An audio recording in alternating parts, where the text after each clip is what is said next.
Recording. Okay. So we are going to see these three places and we're going to discuss if they are sacred or not. And also we are going to, first of all, we're going to see what makes a place sacred. What happens to the place so it will be called as sacred? Is it something that happens on its own, or is it something that people do to make the place sacred? So we are going to see further more about that. This chapter contributes to the study of place and leisure by focusing attention on places that are important to various religious groups and individuals. You may be surprised to find a chapter dealing with religion in a book where place and leisure, travel and tourism are the main themes. So basically, in the first part over here, they're discussing that leisure is somehow connected uh, to religion as well, because leisure is, when you want to get, when you want to feel tranquil, when you want to feel, happy, when you want to feel calm, or when you want to feel relaxed. And usually people connect it to religion by performing religious activities, which might make them feel happy, make them feel good, or make them feel calm. So we know that so many of our traveling and is also somehow related to religion. We are lucky that we are here in Saudi Arabia and we can travel to Mecca and Medina whenever we want to. And usually the reason why we travel to Mecca and Medina is for religious purposes. The same thing, from all over the world, Muslim people might come over here to Mecca for doing Umrah, for Hajj, and they might go to Medina as well. So leisure is somehow connected to religion. It's not two separate things. They are connected to each other. People would go to religious places for leisure. They might practice religion for leisure. So here they're just saying that leisure and religion are connected, and that people travel to religious places for leisure. So this is what basically is there in the introduction. There's nothing really important up there. Religion and leisure are also linked not only in space but in time too. So religion and leisure is connected in space. That is, we go to some place, we go to a religious place, we go to a sacred place, to a sacred place, and we perform religious activities. And also, religion and leisure are also connected in time. So how is it connected in time is about holidays and our weekends. So now here in Saudi Arabia, in Arab, I don't know about other Arab countries, but about in Saudi Arabia, we have our weekend on Friday and Saturday, because Friday is the Jummah prayer, and it is the day where it is considered a good day for us to perform religious activities. And that's why we have our weekend on Friday and Saturday. Then we have our holidays on Eid al-Fitr, Eid al-Adha, Eid al-Adha, and also we have our holidays connected to religious holidays. The same way Christians, they have Christmas, they have Thanksgiving, and they have holidays during Christmas, they have holidays during Thanksgiving. So leisure is also connected to religion, and both of them are also they're connected together in time and in space. In space because of places, the people are traveling to another place for leisure, and they travel to some religious, to a sacred place where they can perform religious activities. That's how they're connected in space. But how are they connected in time? They're connected in time because we are having our holidays, our important days as weekends, so we can perform our religious activities, and it is a form of leisure for us. So this is how it is connected in time. So this is what is said over here. Nothing much really important. We will concentrate on 3 locations in England, which are in a variety of ways and for various reasons regarded as sacred. So we have 3 places that we're going to discuss, and they are you can see over here in the map, there is Avebury and Stonehenge. They are considered to be one place. They are not one place, but here in this book, they're considered to be one area. And then we have Milton Keynes and we have Glastonbury. So we are going to see if these places are sacred or not, what makes these places sacred, and why do people visit them, and we're going to see more about that. For some people, two of these landscapes are primarily sacred places, but many others visit them out of archaeological or historical interest. The third place is essentially a modern town, conventionally regarded as a venue for shopping, leisure, work, and study, of course, but which has an underlying sacred geometry at its center that is of a great importance to some people. So many people consider Glastonbury and Avebury and Stonehenge to be a sacred space, but they don't consider Milton Keynes to be a sacred place. In fact, they consider Milton Keynes to be a place of leisure, a place of shopping, a place of work, like it's a town, a modern town. And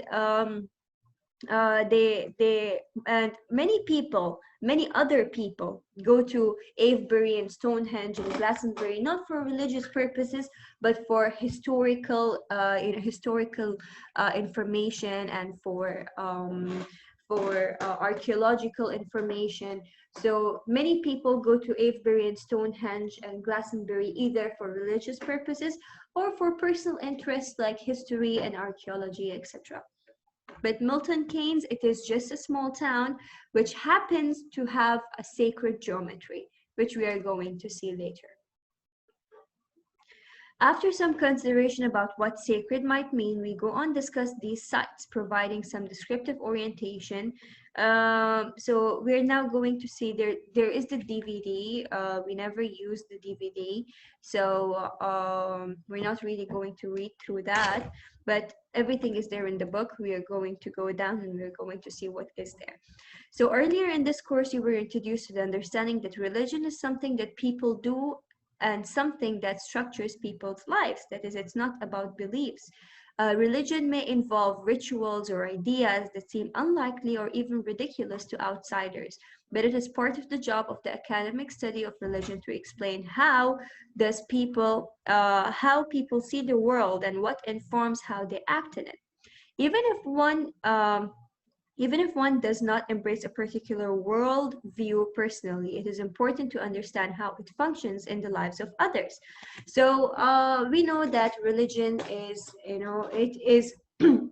religion is a really vast thing to come and define, but here in this book, they have defined it as a set of rituals and ideas that teaches us, that guides us how to lead our life.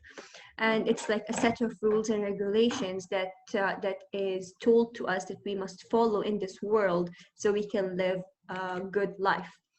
Awareness, and they're also saying that there are, in this chapter, we're going to see other religions that might not be any concern to us, but just for the sake of information, we're going to go through them.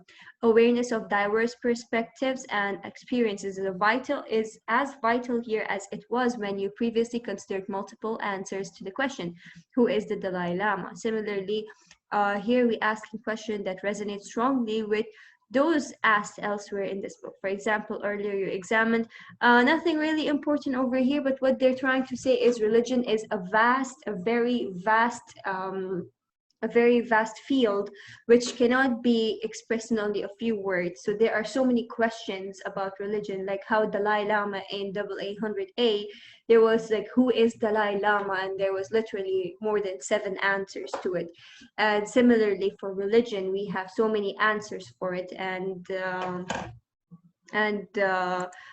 it is not just one answer that could give us an answer. I think somebody is using the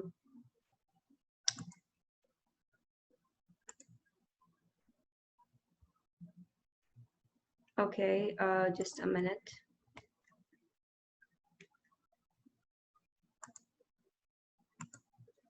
I don't know, how could I not allow, but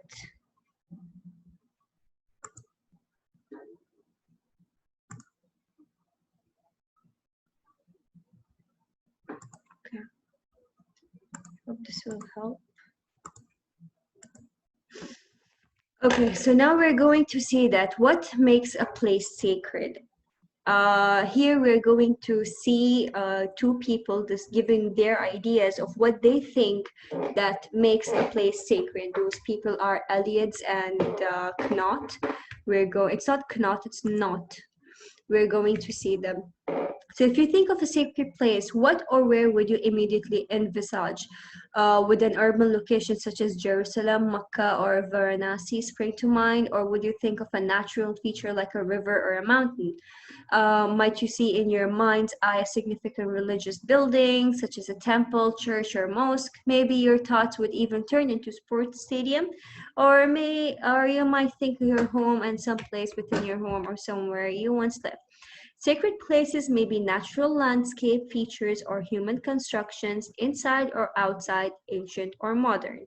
So, what is a sacred place? By the way, we can use this definition to write it in our introduction, in whatever it could be, because the main focus of the chapter is sacred places. So if they ask us any question regarding this chapter, we can use this definition in our introduction.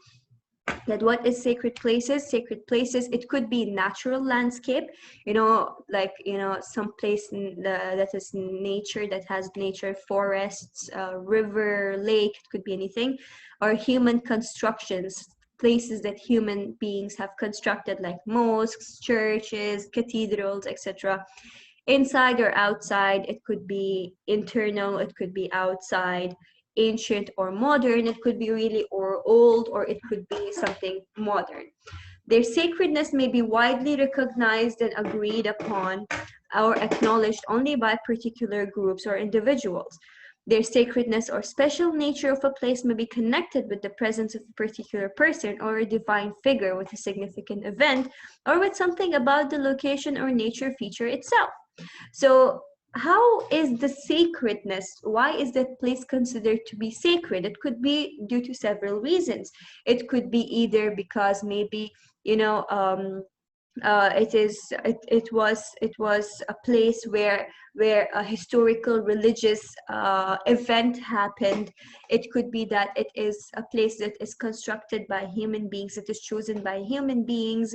It could be that a very important person was there in that place at that time.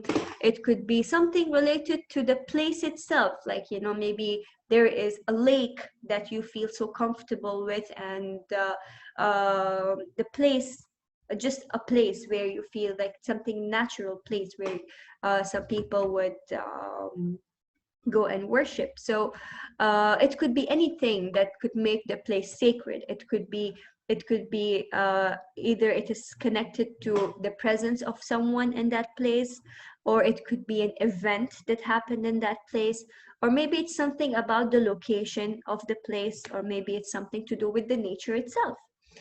So before considering what makes particular places sacred to particular people, especially those who belong to particular religions, more general questions have to be asked. So before we go and check the other places, we have to answer a general question, and that is, what makes a place sacred? So we're going to see the question, what makes a place sacred?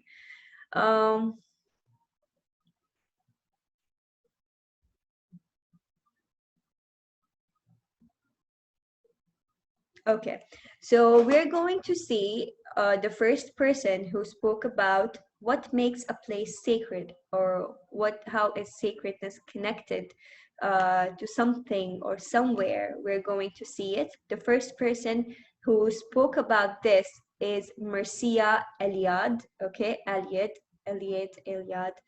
Uh, don't forget this name, pretty important name. There could be, I don't believe that it would be, because it's a small part, but still we never know. They could ask us to write about scholars such as Eliade, and not what did they think about sacredness of a place.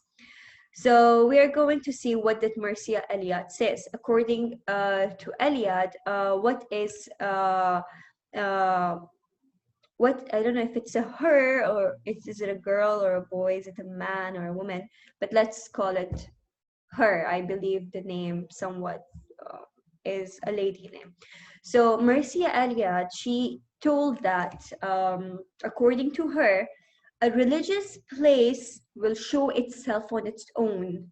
uh, it is something that will, that manifests itself. That means it shows itself, like it reveals itself as a sacred place, and that is what is that is what she is saying. So let's read more about it. Whatever the historical context in which he is placed, Homo religious believes that there is an absolute reality, the sacred, which transcends this world but manifests itself in this world, thereby sanctifying it and making it real. As I said, according to, I think it's a hymn. I think it's a hymn. So according to him, he is saying that whatever religion it is, whatever thing it is, it he believes that the it's something that makes a place sacred is it manifests itself, it shows itself. Okay, male, great. So he said that the place that is sacred will show itself, will reveal itself, will manifest itself. It is not something that we can look for. It's not something that we can build. It's not something that we choose. It is the sacredness of a place. It will come out as itself. It's not we who choose it. So that is what he says over here. Whatever the historical context in which he's placed, Homo religious is the ideal religious person, but he believes that there is an absolute reality, the sacred, which transcends this world but manifests itself in this. Manifest means like it shows itself, it reveals itself in this world, thereby sanctifying it and making it real. So man becomes aware of the sacred because it manifests itself. By the word manifest, we mean that it reveals itself, or it comes to us. It shows itself to us. Shows itself. Man becomes aware of the sacred because it manifests itself, shows itself as something wholly different from the profane. By profane, they mean that something built by man. I think that's what it is, but let me just confirm.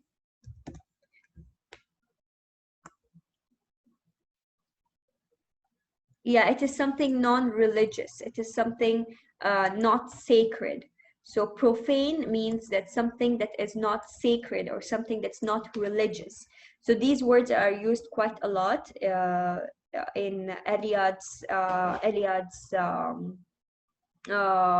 saying of what is his opinion on the sacredness of the place.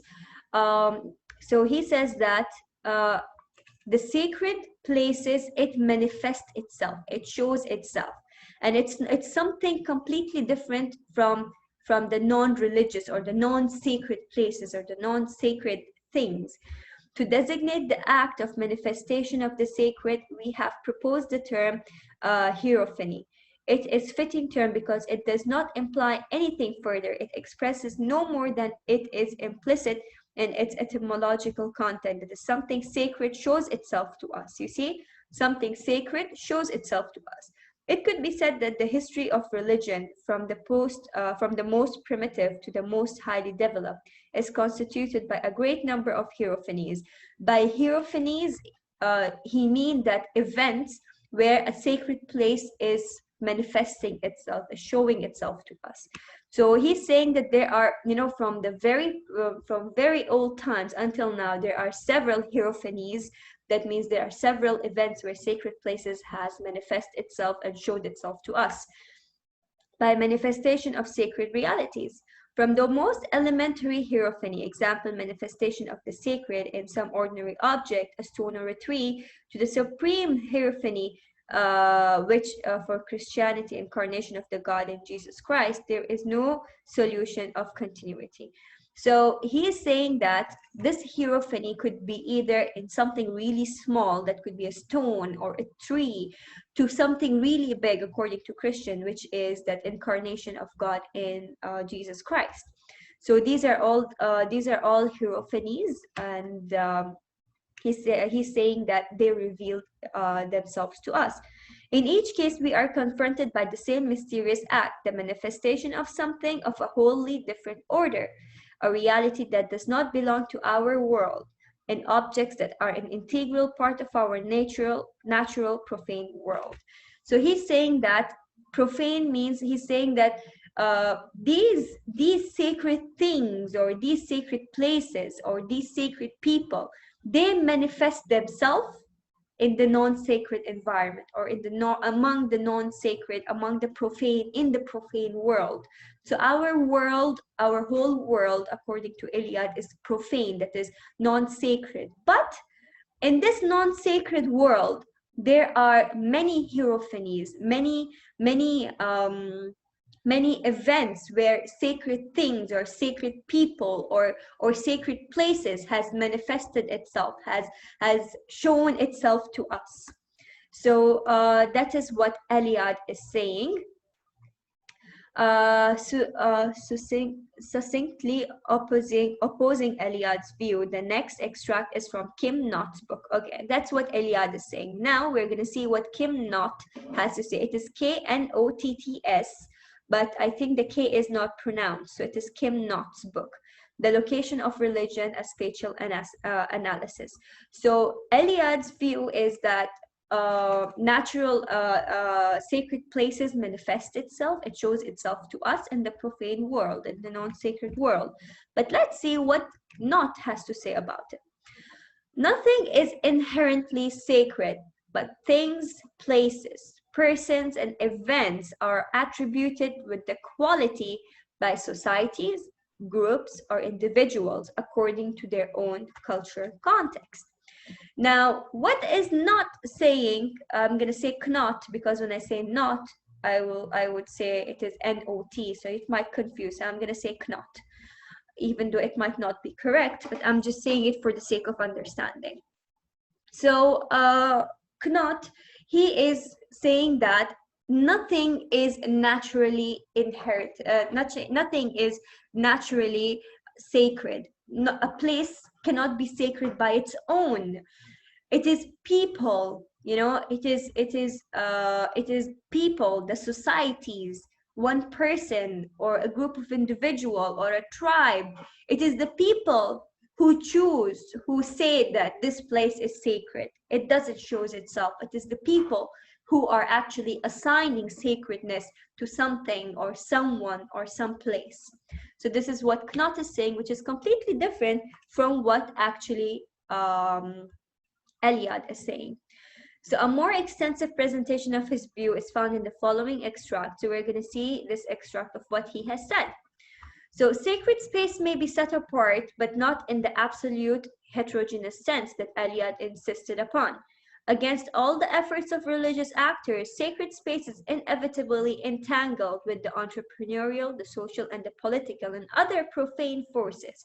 So according to Knot, he directly said in his book that it is not right what Eliade is saying, but what actually happens is that political, social, and people, and so many other profane factors, non-sacred factors, are actually the reason why they chose a place as sacred. So why is he saying political and social and entrepreneurial? By entrepreneurial, he means like businessman who might, build up let's say a sacred place, a place of a religious place, and at the end he would do something in that place and try to earn money from it, gain money from that. Social factors, maybe some people want a place to be there in their society where they could go and they could feel calm, and they could practice religion, and that's why they chose that place to be a sacred place. Then political factor, it could be, because politics, there's so many things in politics, so it could be any reason, and it is people who actually choose a place or someone or something to be sacred. Now, I think you guys have heard about several cases from around the world where people come out and they say that I am a very special person and I can cure whatever not, I can cure this, I can cure that, and people pay tons of money to them. And right now, religious, for some reason, it has become business as well. So it is really sad, but it is happening around the world. In fact, a space or place is often experienced as most sacred by those who perceive it at the risk of being desecrated by the consideration possible in the first place. And one, as I said before, people chose a sacred place for their own benefits. In one way or another, set to rest that Elidean notion that the sacred is necessarily the opposite of profane or absolutely separate from the profane. So Eliade is saying that profane is non-sacred, but sacred places and non-sacred places are completely different from each other. But what Knot is saying is that no, they are connected. It is the non-profane, it's the profane that is the non-sacred people or the non-sacred things are the one who's choosing or selecting what is sacred. The assertion that the sacred erupts or manifests is mystification that obscures the symbolic labor that goes into making space sacred. It erases all the hard work that goes into choosing, setting aside, consecrating, venerating, protecting, defending, and redefining sacred places. So according to Knot, if you're saying that a sacred place is manifesting itself, is showing itself to us, you're completely ignoring that people's hard work in building that place, people's hard work in protecting that place, people's hard work in defending that place, people's hard work in keeping that place sacred. So you are basically actually denying that people are doing anything to make the place sacred. In fact, you're saying that it just manifests itself, it just shows itself to us. So you're basically ignoring everything else, all the other factors that has contributed in making a place sacred. Okay, the mystification is even more seriously misleading, however, when it covers up the symbolic violence of dominance or exclusion that is frequently involved in making of a sacred place. So there are so many events, so many places that is considered to be sacred, and there is so much violence that had happened in that place before in the past. Like I don't have examples right now in my mind, but yes, there are so many places that has been fought upon. Yes, I remembered an example right now, by the way. It was a really famous case that was happening in India. There was a really, really, really old mosque over there in India. I forgot the name, what was the name exactly, but it was one of the big and the most famous mosque in India. Jammu Masjid, I think that was what the name was. And there was constant violence going on that mosque where people, both the religions, Hindus and Muslims, they were fighting on that mosque. Hindus were saying that no, this mosque should be demolished and instead a sacred place of the Hindus were to be built over there because it is a sacred land where the Hindu god came and whatnot. And Muslims were fighting and saying that no, this is an old masjid, it's supposed to be here, you cannot ruin it, it's very old and very ancient. So constant violence was going on in that sacred place. Al-Aqsa Mosque. I would love to listen to the story of Al-Aqsa Mosque. I heard about it, but I'm not exactly sure about it. But I would love to know about it. So this is a case that I heard in India about that masjid. The same story. Okay, that the non-Muslims and Muslims were fighting for that place, and at the end the non-Muslims right now, they have taken the land and they actually demolished that masjid and they are going to build their own sacred place instead. So in choosing a sacred place, there might be, not all the time, but there might be there might be violence that had happened in that place. So people are also ignoring that. So where were we? Yeah, here. However, when it covers up all the symbolic violence of the domination or exclusion that is frequently involved in making of the place sacred, sacred places have been exploited by dominant political and economic interests, and they have been reclaimed and even desecrated by those who have been dominated or excluded, all in the context of often violent contests over power and purity. As explained above, a sacred place, um, right now, what could be a sacred place in the past, there would have been, so much violence in making that place a sacred place. And so much politics and economics is what, is going on with religion. It's not something really pure. So the most obvious difference between these various definitions of sacred is that Eliade asserts that the sacred reveals itself, like Knot, Chidester, and Lenenthal. Okay, Knot, Chidester, and Lenenthal, they're having same opinion. They are three different scholars, but they're having same view like Knot. So Knot, Chidester, and Lenenthal insist that sacrality is always the product of human efforts, while all the authors recognize that sacred place or people, animal, objects, or events are somehow separate from other places, that is, those identified as ordinary or profane, Knot and Chidester and Linenthal make it absolutely clear that they think sacredness is made, not found. Rituals in particular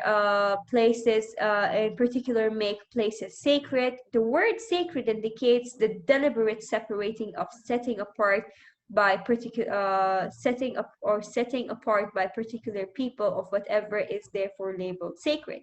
People make places sacred by separating them off from other places, perhaps initially the rituals, and therefore by acting in different perhaps ways within them.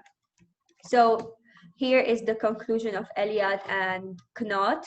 Eliade is saying that a sacred place reveals itself, it manifests itself, and Knot, Chidester, and Linenthal, they're saying that no, a sacred place is a result of human effort. It's human beings who make the place, or people, or animal, or objects, or anything to be sacred, and it is usually the rituals that happens that makes something sacred, makes a place sacred. And when you make a place sacred, you are just keeping it for a particular group of people, and not anybody could come in that place. Like how Makkah is just a place for Muslims. It's not a place for non-Muslims. So Makkah is basically right now, it is removed, separated from the rest of the world, where only a particular group of people who practice the Islam religion can go to Makkah. Knot offers the strongest statement: nothing is inherently sacred, in opposition to Eliade's view.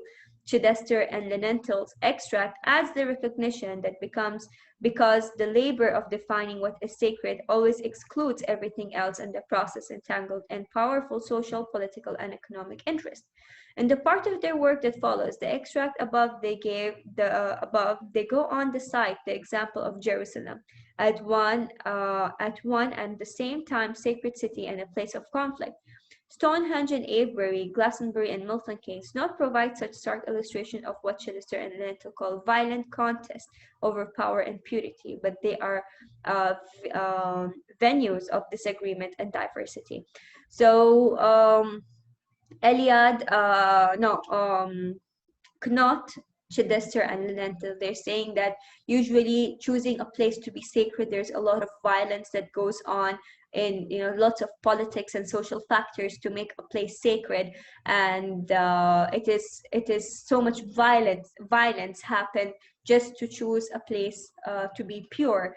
And the places that we're going to see, that is Avebury and Stonehenge, Glastonbury and Milton Keynes, there is no cases of violence over there, but there are many other places that such things happen, and we have a lot of places like that.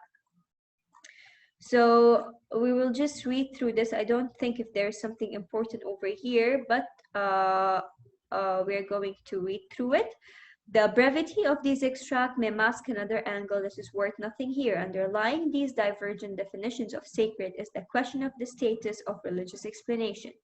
Eliade prefers religious definitions. Sacred places manifest themselves, while other authors insist that this begs the question: religious explanation are what?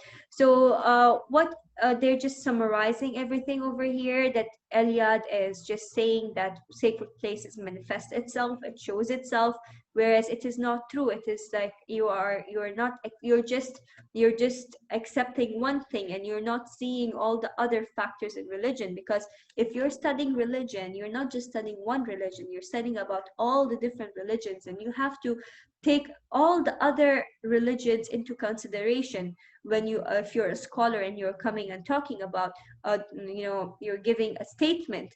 So you have to take other religions also into consideration, and not only your religion. So basically, Eliade, he was homo religiousist. That is, he believed in one God, but which religion I'm not sure. Probably Christianity. So according to him, he's just giving his opinion, his point of view, based on Christianity only, and not based on any other religion or religious place, or any other religions. So that is what is being said over here, and that is it. Basically, nothing really important in this part. It's just we are summarizing everything, and we're going to see Stonehenge and Avebury, Glastonbury, and Milton Keynes.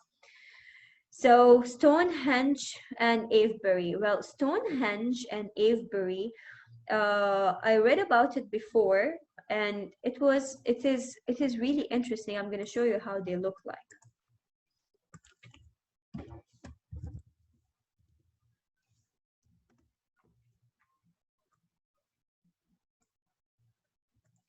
We can look into pictures. Can you see them? So these places, these rocks, were placed in they were made in a very ancient time, and they were set in such a way that they could see in every time period. It was like a clock, or I don't exactly remember the story behind it, but you see the sun, it had something to do with the sun, that in every hour or something, the sun would be in one of these positions, in one of these doorways. And it was the structure, how it is, how it was built, is really very interesting. And at that time, how did they build a place like this? Such huge rocks, how did they put on top of each other when there was no technology?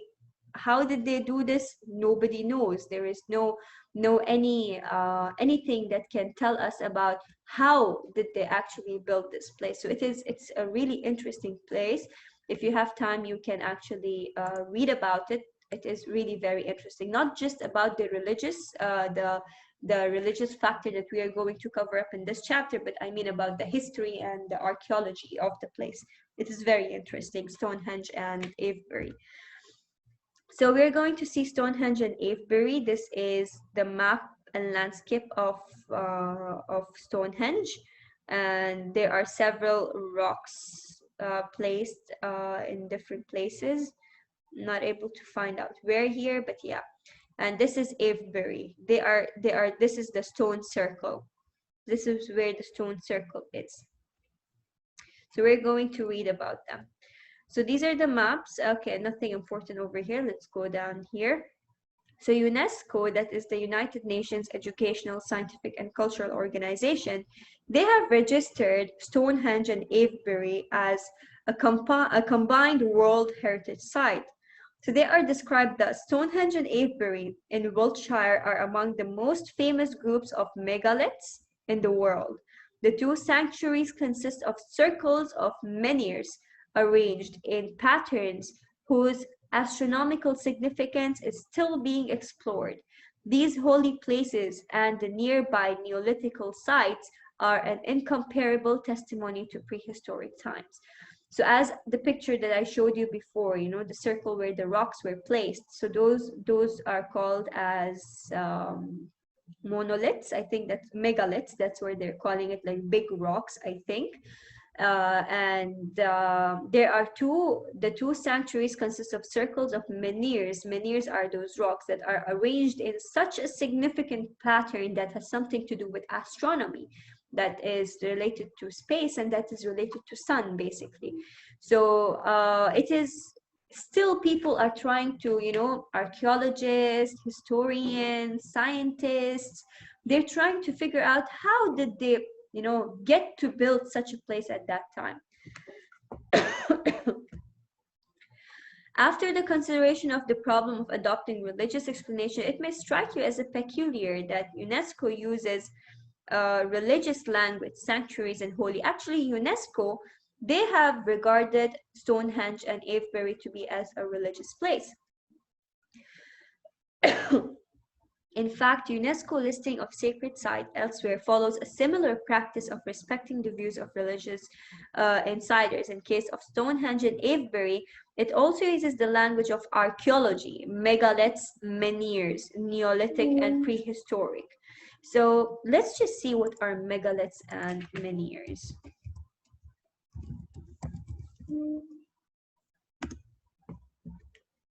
So these are megaliths, like big, huge rocks that is used to build, you know, in olden times. And menhirs, I think it is the smaller one.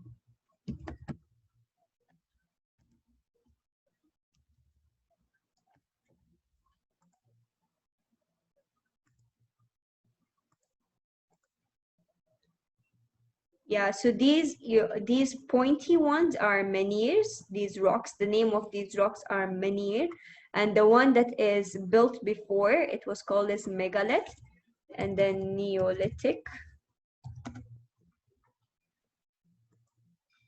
So so Neolithic is like a Greek world where, you know, a Greek word where, like, in it's a set of behaviors that people did during the Stone Age, where they just discovered how stone was used and they were building things out of stone. So the words megaliths, as we saw, is like how I showed you how the Stonehenge and Avebury itself, the big, huge buildings that looks like a house, that is what megaliths are. And menhirs are just like a pool, and Neolithic and prehistoric. Perhaps sanctuary has a double reference here, as the term is not synonymous with temple, but was, according to the antiquarian eyewitness William Stukeley, also the name given by local people to two concrete concentric circles of standing stones at the end of the avenue, leading to a larger Avebury circle until its destruction in the winter, the UNESCO text. So basically here they're just explaining that why UNESCO chose to give, you know, to give a religious meaning to these places. You can read about it, but there is nothing more to explain. They're just saying that many people come to these places. When the people come, some people come to Stonehenge and Avebury for religious matters, because they believe that it is a religious place and where they can, you know, where they can perform their religious activities. But some people, they just come there to see it as history and archaeology, an archaeology place. Some people just come there for having fun and for leisure. So this place means different things to different people, and it is not just it couldn't be just regarded as, you know, just a sacred place. This place has more than one meaning to different people around the world. Okay. Many of the tour buses stop at Stonehenge, also take groups of Salisbury to visit its cathedral on the same day. Some of those who manage places like Stonehenge and Avebury find it difficult to cater for all the potential visitors. It is hard, perhaps even impossible, to offer a short description of Stonehenge and Avebury without including interpretations that may not be acceptable to everyone interested in them. Once you have said that they are arrangements of standing stones within roughly circular banks and ditches, and that they are located near other interesting and often enigmatic features, especially burial mounds and other landscape features, including Silbury Hill at Avebury, the largest artificial mound in Europe. Everything else may be contested.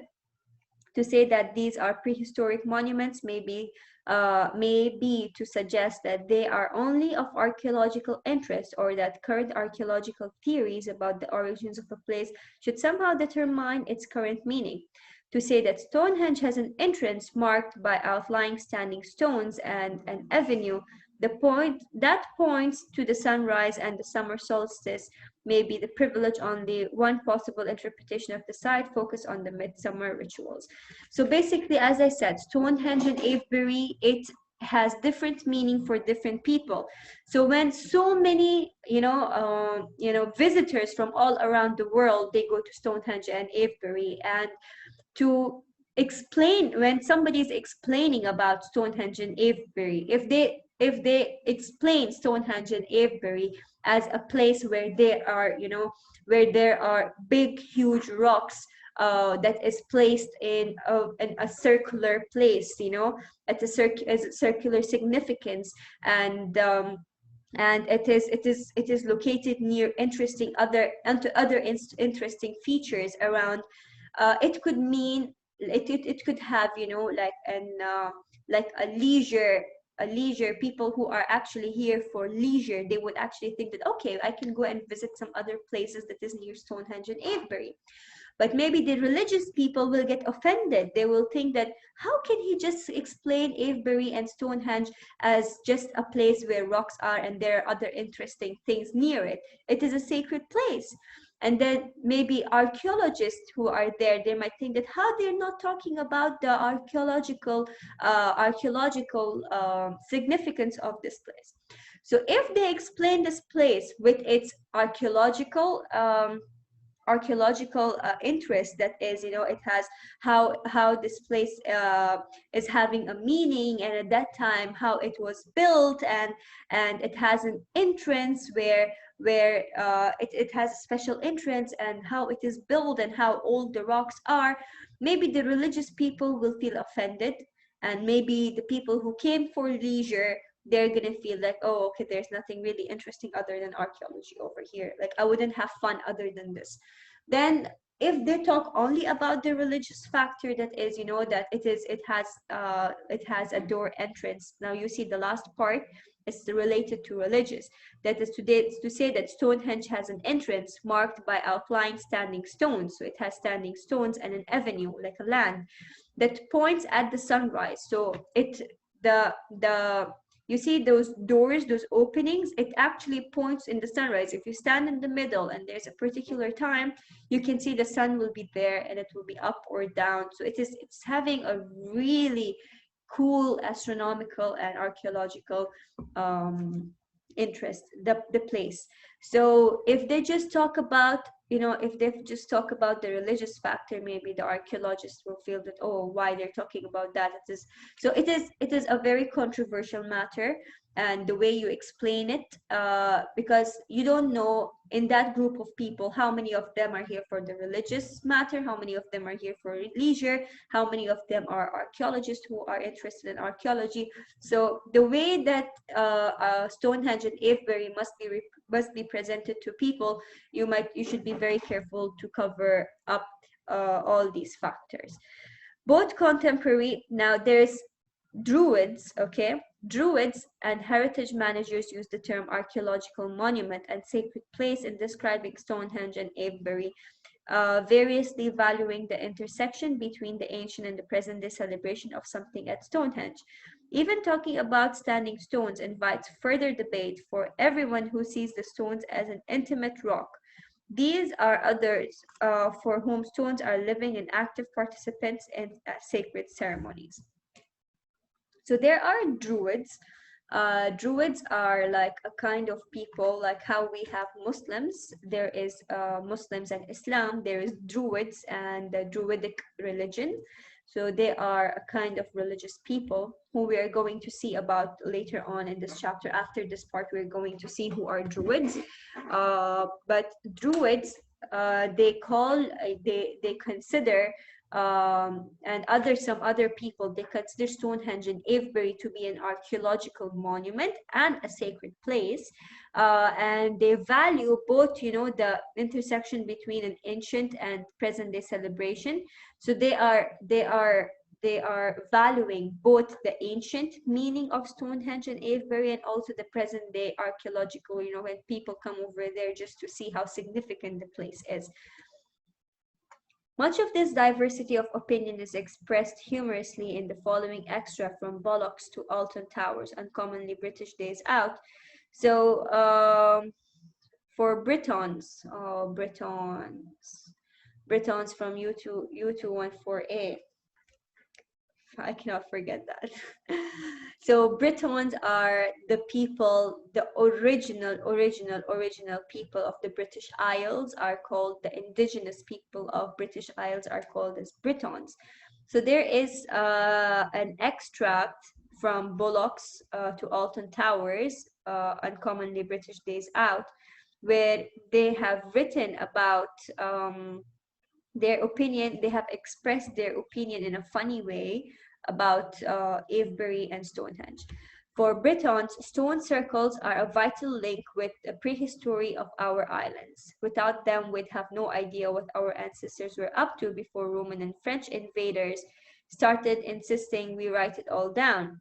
And despite the hordes of well-meaning hippies who've claimed these ancient stones as their own, you don't have to believe in ley lines or dressed as Druid to get tingles up your spine at a Neolithical monument.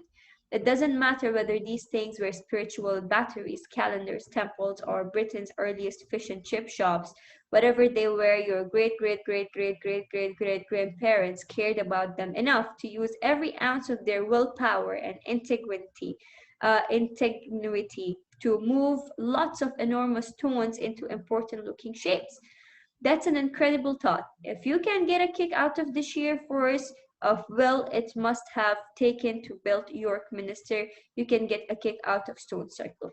So they have made a funny point of view of Stonehenge and Avebury.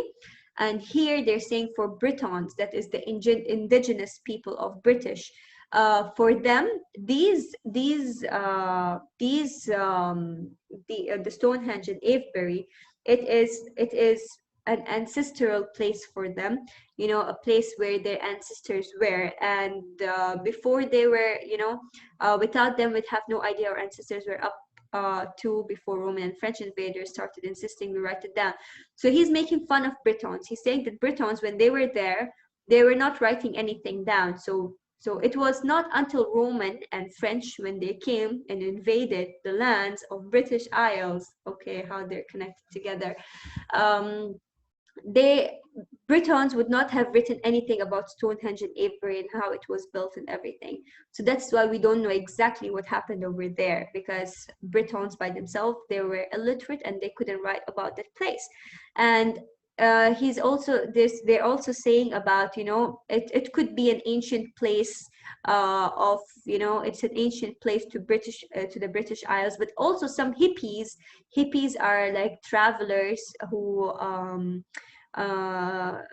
they are a group of people who travel together all around. They don't have a place where they stay. They keep on traveling and traveling and traveling around for religious purposes, for leisure. I don't exactly know why, but those are hippies. And these hippies, they have said that the Stonehenge and Avebury is theirs. Like it is a place where they go and where they you know, where they do their activities. And then we have Druids, where Druids are saying that, you know, when we go to Stonehenge and Avebury, we feel a very, you know, we feel powerful. We feel like there is, you know, power going on through our spine. So they're making fun. They're saying it could be either this or that, whatever you want to think. At the end, you should appreciate that your ancestors, they took a lot of effort in moving these big stones and making them into such big monuments. So even if you don't feel a kick, that means, by kick they mean like, if you don't feel that rush of adrenaline when you hear about the hippies, or about the religious matter, about the archaeology, or about the history, at least you should feel that rush of adrenaline, that how the people at that time, they used their manpower to build such huge monuments, such huge buildings. So this is just what, I don't think it would come anywhere in our essay, but we just covered it up in case you wanted to use it anywhere in your essay. So main thing, let's summarize until now, that Stonehenge and Avebury, it means different things to different people. It could be just an archaeological place where people would come and see it, and they would just enjoy its archaeological interest. It could be also a religious place for some people, where they come and they practice some religious activities. It could also be a place of leisure for some people, where they could come and just have their leisure time, where they can feel, feel good about it. And then for druids, this place, Stonehenge and Avebury, is a place where they go and they say that we get energy through our spine when we go near these Neolithical monuments. So it could mean different things to different people, and that's what is the basic until now. Whatever we read, the final thing that we need to learn from it is that it means different things to different peoples, and it could be either in religious matter, it could be as leisure, or it could have an archaeological meaning, or it could have a historical meaning. So the authors go on vilify those responsible for the roads and tourist industry paraphernalia that they claim justify their assessment for Stonehenge and led to their encouragement to visit Avebury instead. Clearly, their claims that it doesn't matter what Stonehenge was, and their criticism of what it is now, or opinions not shared by everyone who values the right place. Many people think it is of vital importance to know what Stonehenge was or is. In short, almost every statement about Stonehenge and Avebury invites contest and endures polemics. So maybe many people, they don't care what Stonehenge was and what it is now. Maybe they care what Stonehenge was and what it is now. So every statement that is proposed about Stonehenge and Avebury will definitely lead to, arguments and discussions, because it means different things to different people. Take note of the variety of activities engaged in by the people visiting the site. So we're going to see about Avebury, I think in particular, that what do people do when they go over there? Different people, what do they do? Different people, what do they do when they go to Avebury and Stonehenge? In the film, significant numbers of people are shown celebrating seasonal and cosmic events that appear to be religious significance to them. Most obviously, the celebration of the summer solstice. So many people, the religious meaning over there is the summer solstice. It is something, it is like a ritual where they go in the summer solstice. It's like an event that happens, and that is when people go there and celebrate the summer solstice. They go to Stonehenge and Avebury and celebrate it. So this is the religious factor in it, that it is the summer solstice that makes this place a religious place, a sacred place, and people go to celebrate it in large gatherings. Most obviously, the celebration of summer solstice attracts large gatherings. Some people have felt such a strong attraction to the place that they have moved to Avebury. Some participants stand out because they wear unusual rather than everyday costumes. So some people, they're going there and they're wearing, unusual costumes. They're wearing special costumes to celebrate the summer solstice. Others perform acts that may appear peculiar to some observers. Some of them are just some other people. They're going over there and they're doing some kind of activities that is so awkward to so many other people. A group who object to the display of human remains in Avebury Museum, calling for the reburial of ancestral remains, are included as an example of a difference of opinion about the past. So even in the religious matter, even in the religious factor, there are different ways in which people are, practicing their religious activities in Avebury and Stonehenge. So there are some people who are just celebrating the summer solstice. There are some people who are wearing unusual costumes and they are performing some religious activities. There are some people who are just feeling a strong connection with Avebury, that they just moved to Avebury now. And there are some people who are, performing peculiar activities, maybe some awkward activities, which could be awkward to other people. So this is about the, it shows what people do when they are going to Avebury. Sometimes it's hard to tell whether someone is dressed distinctively, example, wearing a blanket for a religious purpose or because of the weather.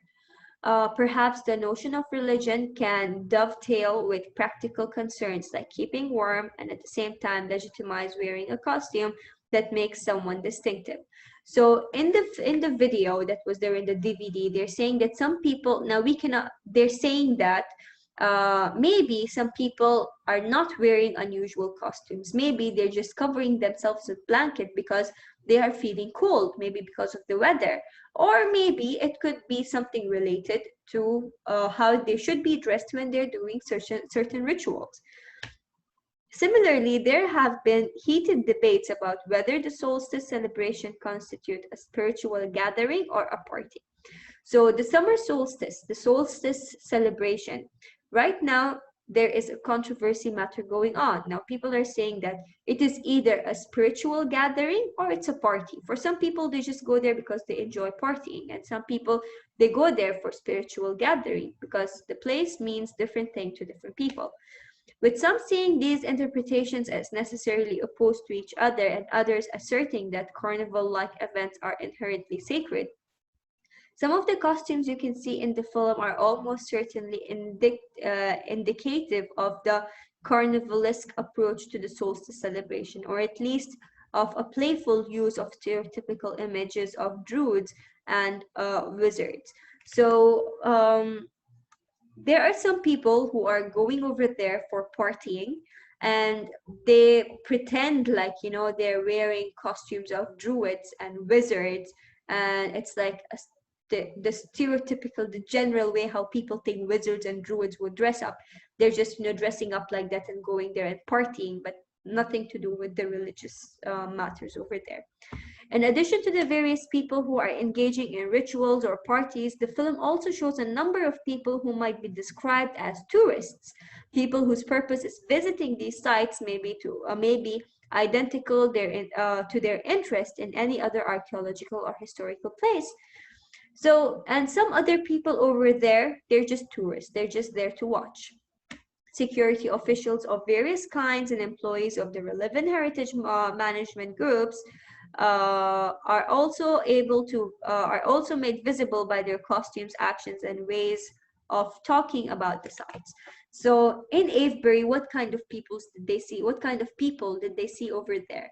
They saw people who are, covered up with, they're wearing certain costumes, and they're actually performing rituals. And they also saw some people who are, wearing costumes, maybe just because of the weather. Maybe it's just because they're feeling cold. And they also saw there were some other people who came to party, and they just dressed up as druids and as wizards, and they came just to party. And then there were some other people over there who were, who came over there because of archaeology, because they want to enjoy the history, they want to learn about the archaeology and about the history. And the fifth is, the people who are managing the place, like maybe the security guards, the manager, the police, they were also there over there taking care of the place and making sure everything is going smoothly. So these are the type of people that were present that were seen in Avebury during the summer solstice. Now, in the film, you can also hear some claims that support the opinion that places are found to be sacred and that they attract people because of some inherent sacrality or spirituality that is there, whether or not people visit. In other words, people encounter sacredness here. Other people contest this claim, asserts that actions of particular people, perhaps especially like more ritualized actions, actively make Stonehenge and Avebury sacred. While these claims may match those of either Eliade or his critics, you should continue to ponder whether it is sufficient to accept either assertion or whether alternative explanation should be found. So in the film, they're just saying that, you know, they're also kind of supporting Eliade's point of view that a place is found to be sacred, and that's how it attracts people. So that's what they're saying over here. So I think this was it about Avebury, and then yes, that was it about Avebury. Avebury and Stonehenge and Avebury. Let's just summarize everything together.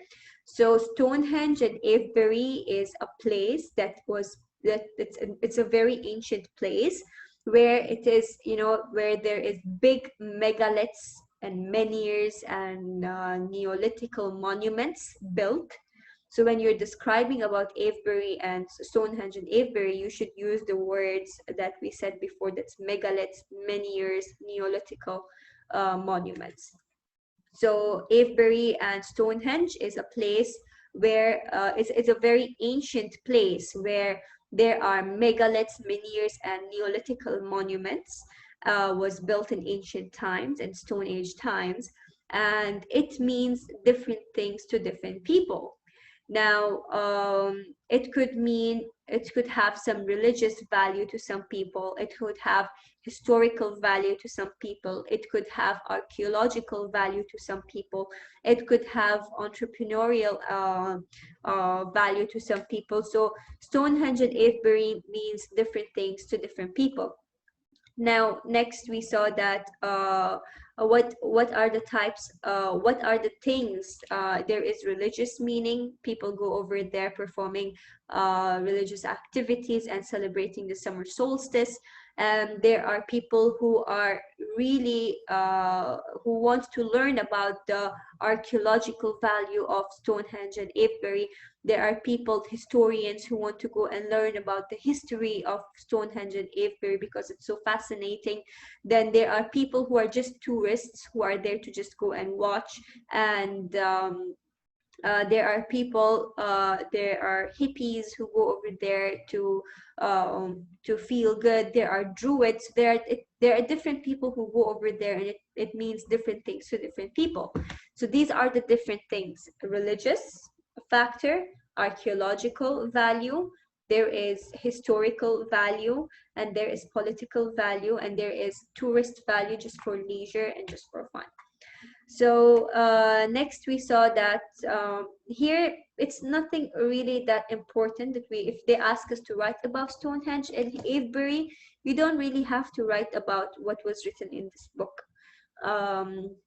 But what we saw over here, this is an important part. It has a lot of information that can be used. So there are different people that were seen in the summer solstice, during the summer solstice celebration of summer solstice. So in the summer solstice, there were people who were, you know, performing religious activities, and they were wearing costumes. There were people.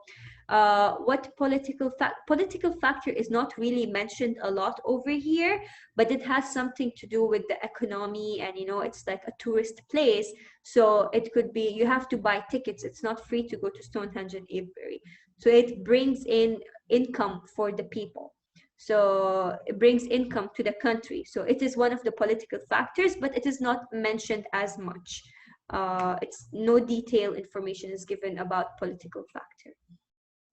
So we saw about the different kind of people over here and the type of costumes that they wear. Some people are there for religious value, you know, to perform religious activities. Some people are there to get energy, to feel energized. Some people are there to party. Some people are there just to watch. Some people are there to learn about archaeology. Some people are there to learn about history, and there are the management, the security guards, the manager, etc., who are managing the place. And that is it about Stonehenge and Avebury. But I would recommend you, if you have time after exams, of course, to go and research about Stonehenge and Avebury. It's a very interesting topic. Maybe watch videos on YouTube about it. It's really very interesting. Now, next we are going to see who are pagans and druids. So we're going to see who are pagans and druids. I don't know if it's pronounced pagans or pagans, but let's go for pagans. I think that makes sense, but we have to go and check what is the correct way of pronunciation. So there is pagans and druids. So the more familiarity you gain with people, the pagans and druids, they are, a group of religious people, like how we have Muslims who follow Islam.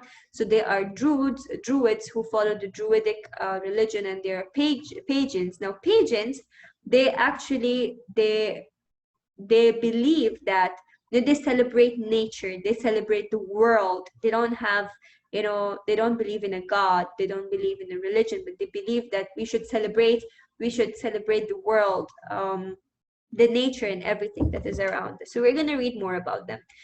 The more familiarity you gain with people, individuals, and groups who celebrate at particular sacred places, the better you will understand what they do and why they do it.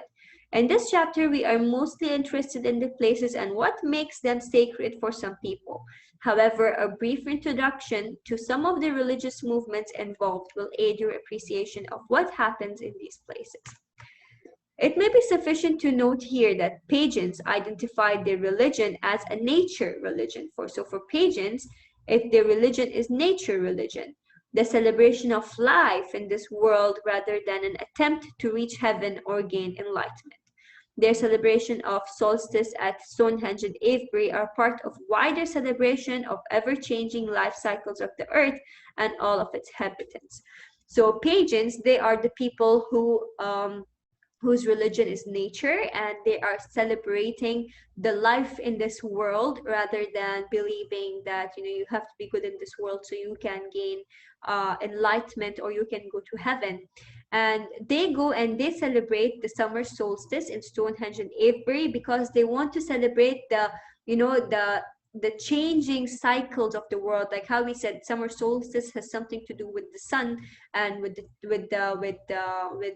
weather and with nature, with astronomy. So they're just going and celebrating it because it's connected to nature.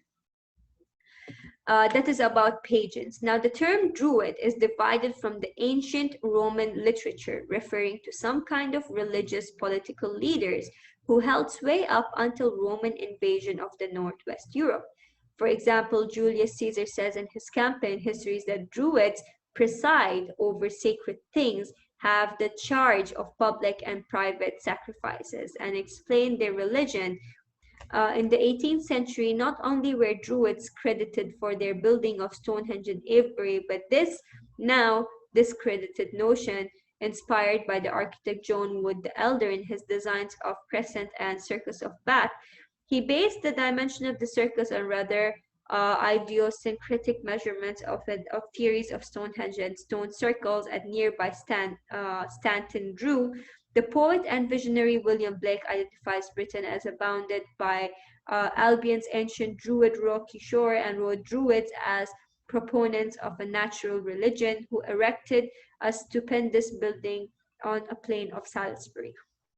So they're talking about Druids.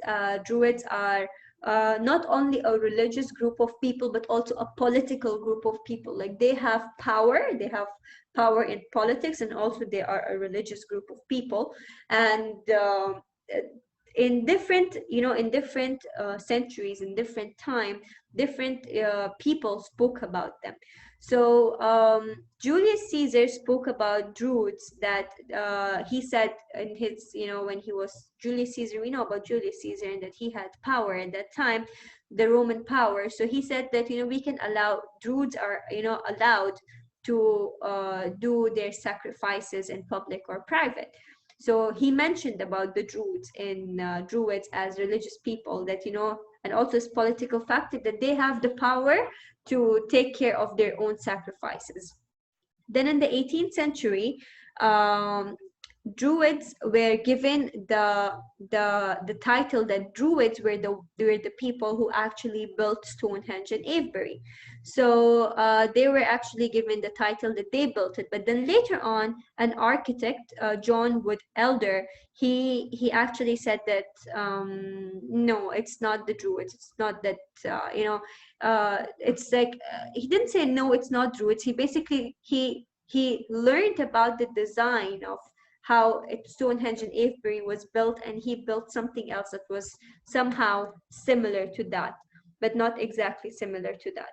So this is what he built. The architect John.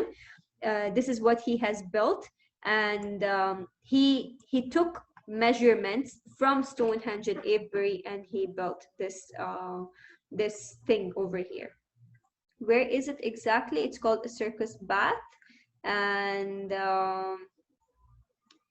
where is it? I think the place is not written. Then also William Blake. William Blake is one, a really, really, really big poet and author, William Blake. And he also wrote about druids, and he also wrote that druids are a natural religion, and that they have built Avebury and Stonehenge. So that is it about druids over there. Many people throughout history have claimed to be heirs of druids, reviving their wisdom and ceremonies. The 20th century saw experiments in reconstructing pagan druidry by various groups and individuals in Britain and elsewhere. Many of these new druids gravitated towards Avebury, Stonehenge, and other megalithal sites in order to celebrate seasonal festivals, venerate deities, and conduct rites of passage. So basically, many people, they are considering themselves to be, they are the heirs of druids, and they are performing druidic ceremonies even now in the 21st century, and they go to Stonehenge and Avebury, and they perform their ceremonies over there, and they celebrate seasonal festivals. So until now, there are people who consider themselves to be as druids. So precisely because pagan and druidical sacred places are other people's archaeological monuments or tourist venues, few druids or pagans forget to ignore alternative and dominant interpretation of these places. Especially at Stonehenge, the power dynamics are evident, even when the authorities, in the case of organization, strictly control entry. In other words, contemporary druids offer explanation that might fit both with Eliad's idea of sacred place, reveal themselves with Knott and Chidester and Linenthal insistence that people set aside places as sacred. So these pagans and druids, they're not able to go to Stonehenge and to actual Stonehenge and perform ceremonies. The authorities doesn't allow. And even the original authorities who are actually responsible of Stonehenge and of protecting Stonehenge, they have experienced some sort of power in that place. So some sort of unnatural power in that place. And druids, they have an explanation that could connect Eliad and Knott's point of view about what makes a place sacred. So they did not mention what is that explanation. I would love to know about it. I will definitely do a research after this. But that was it about druids and pagans. So let's just summarize it. Pagans they identify their religion as nature religion, and they celebrate life that is going on in the world, and they don't believe in a god. They don't believe that there is heaven and there's a life after an afterlife. They're just celebrating the life the life on this world, and they go to Stonehenge and Avebury to just celebrate the summer solstice because it has something to do with nature. Now there is druids. Druids are really a very ancient group of people who has religious and political value in history and even now. So there are several big people who spoke about them, like Julius Caesar. Then when Julius Caesar spoke, it shows that they were there at that time. Then in 18th century, it was said that Stonehenge in Avebury was built by the Druids. Then there was a famous architect who took the measurements from Stonehenge and Avebury, and he built this city thing over here. Then even William Blake, he wrote about the Druids. That Druids were the one who built Stonehenge. So many people, even now in 21st century, they say that they are the heirs of Druids, and that they go to this sacred places and they perform Druidic ceremonies, and they are kind of disappointed that they cannot go to Stonehenge to perform their rituals. And this Stonehenge is actually protected. Stonehenge, people are not allowed to visit Stonehenge. They go and visit Avebury, because it is believed that even the people who manage Stonehenge, they say that there is a special, unnatural power in that you can feel when you are there in Stonehenge. And it's not safe for people to go there. That's why they go to Avebury. And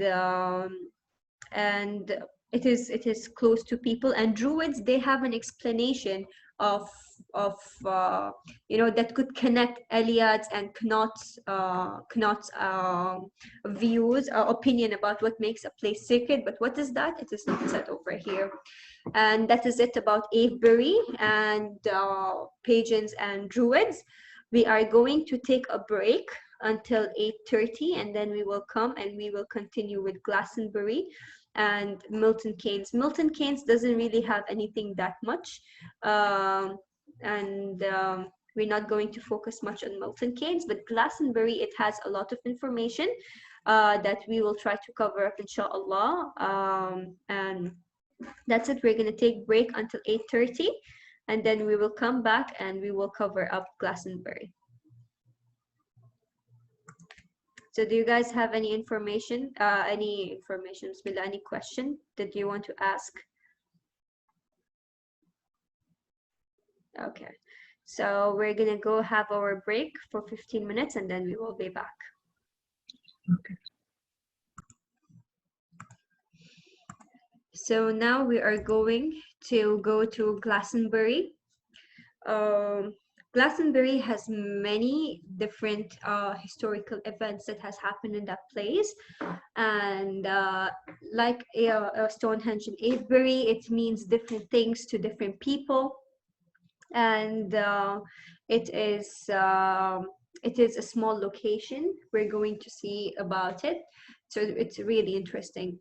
While many people are attracted to Stonehenge and Avebury primarily on account of their great stone structures, often ignoring the larger landscape with its complex remains of ancient settlements, sacred sites, and burials, it is mainly natural phenomena that attract attention, and myth-making in Glastonbury and different parts of Glastonbury attract different people.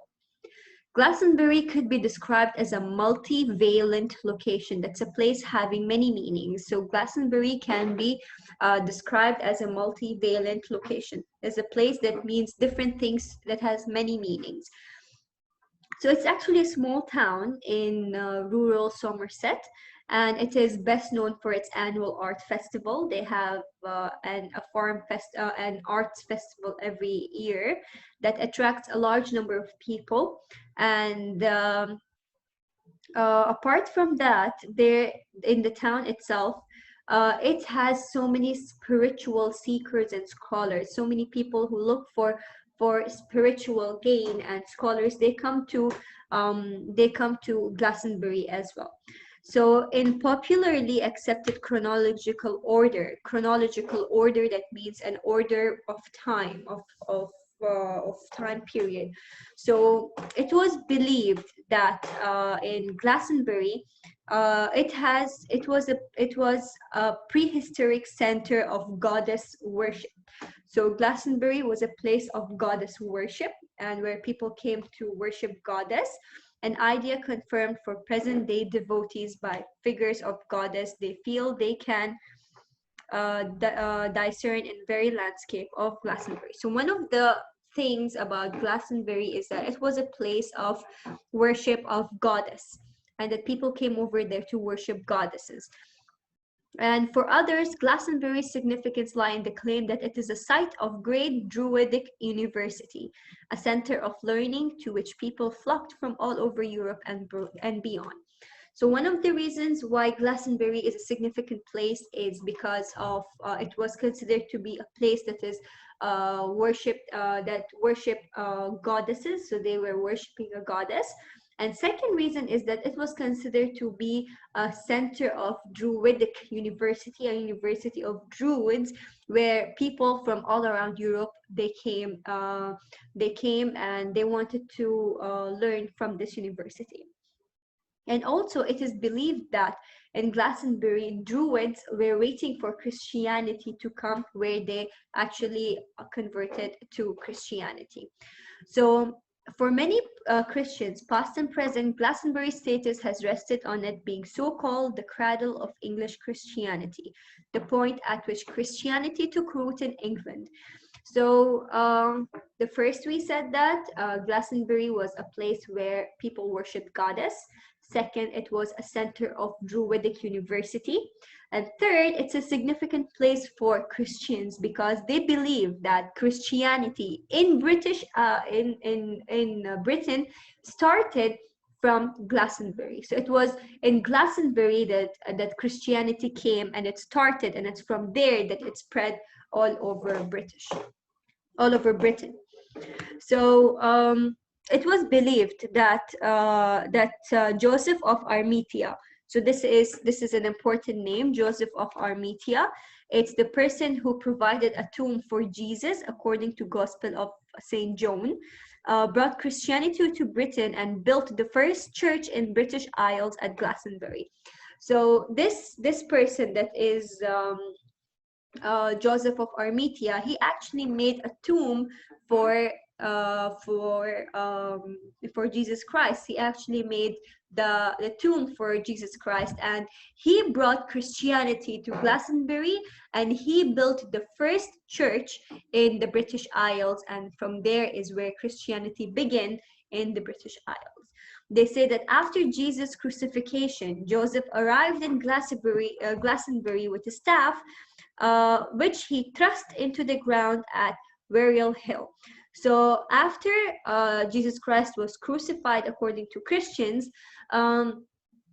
Joseph of Arimathea, he came with his staff. جاء مع عصايا كان معه عصايا. He came with the staff, and he took the staff and he thrusted it on the ground of Burial Hill, and the staff took root. So العصاية هذه it went in the ground and it got roots. So there were roots that came out of it, and that became a tree. So that staff became a tree, and it flowers 2 times a year. So it is considered to be a holy tree, and it gives out flower in Christmas and in spring. So each year, this legend is celebrated in the Holy Thorn ceremony, and the sprig of Christmas flowering thorn is sent to the British monarch. Joseph is also reputed to have brought with him the chalice used in the Last Supper, the Holy Grail, although in some versions of the legend, he brought containers holding the blood and possibly the sweat of Jesus. So it is said that Joseph of Arimathea, when he came to Glastonbury, he had a staff, and he also got the chalice from the Last Supper. So what is the chalice? Let's see it. The chalice, Last Supper.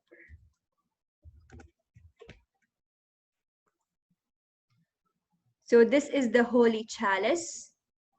It was like the cup in which they drank in the Holy Supper.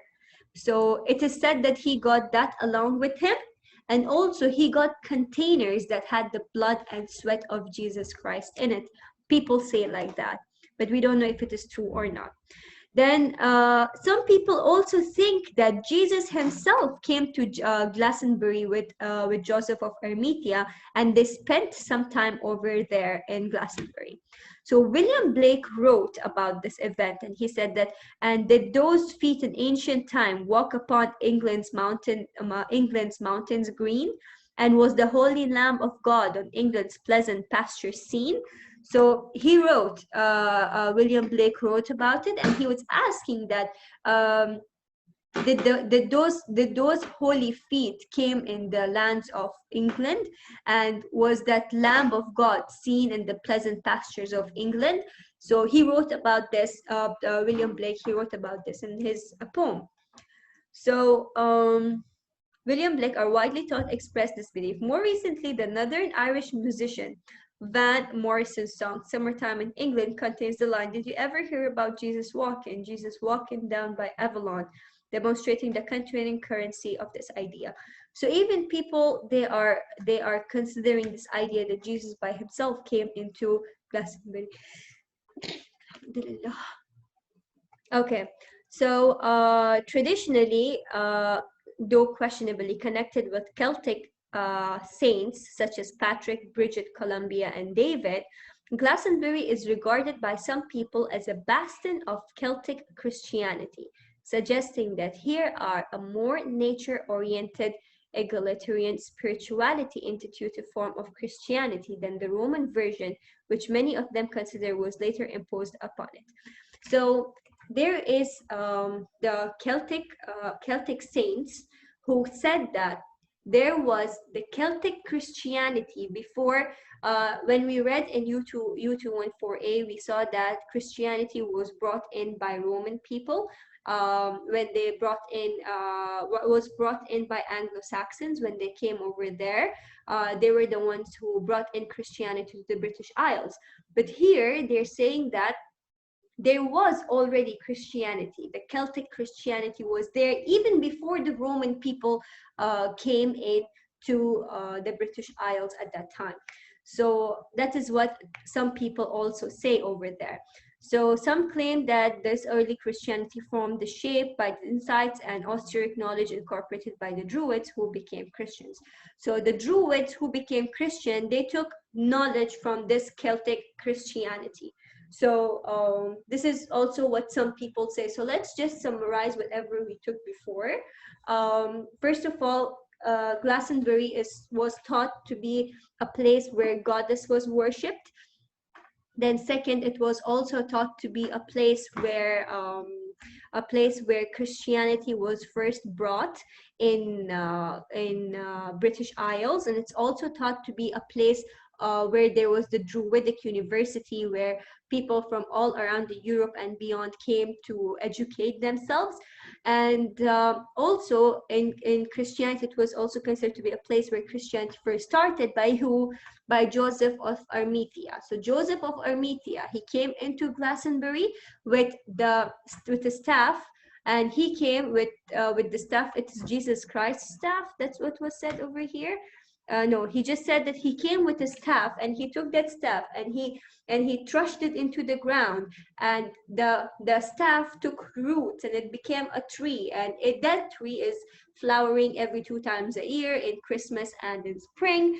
And some people say that when he came there, he was the one who brought in Christianity, and he built the first church in Glastonbury in British Isles. So that was where Christianity began. Now, some people also say that when he came, he also got the Holy Chalice from the Last Supper. And in that, he also got, some people also say that he also got the sweat and blood of Jesus Christ when he came there.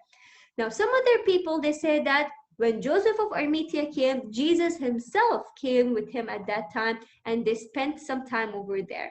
So William Blake wrote about it. Then there's another artist, musician, Van Morrison, wrote about it. Now, some people say that Christianity was there in the British Isles long before the Romans and the French people came and invaded the British Isle. So there was the Celtic Christianity, and the Druids who were there, they learned from the Celtic Christianity, and that's where they converted to Christianity. Now, Van Morrison's lyric also touches on Arthurian mythology. Now, we know about King Arthur. King Arthur is a very important king in the British history, and he was a Celtic leader in the 6th century, and he is well known in relation to numerous legends about his followers, the Knights of the Round Table, who were dedicated to the quest of the Holy Grail. And most of the literary Arthurian myths date from the 12th century or later. And there are many local legends connecting Arthur with places in Wales and West Country. Glastonbury has been identified the Isle of Avalon, the place where Arthur was taken for healing after his last battle, and where, according to popular tradition, he lies sleeping, waiting to return at a time of great national emergency.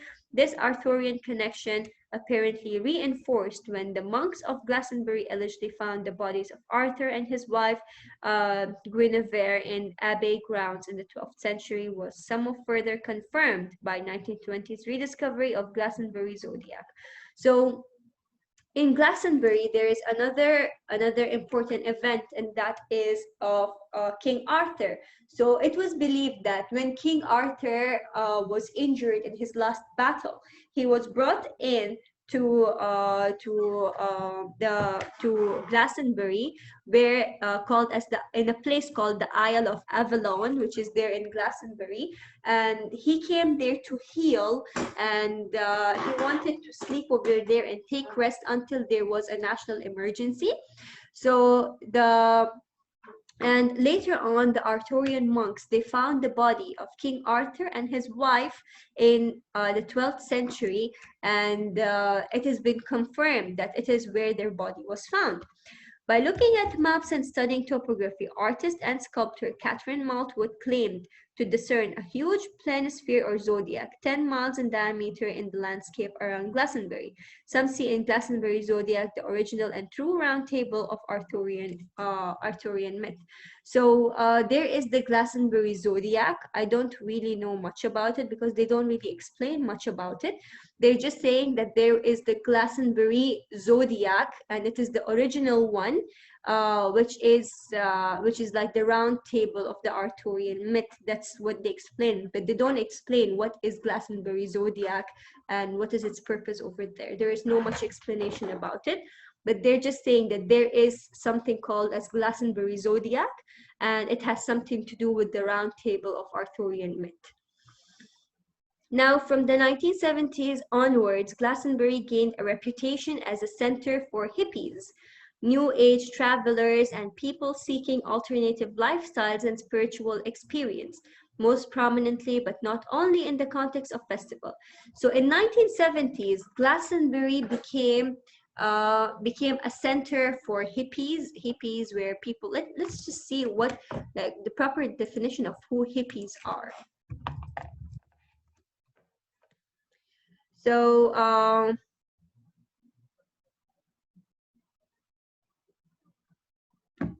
history of hippie movement. So they are basically people who keep on traveling everywhere. That's what I know about who hippies are.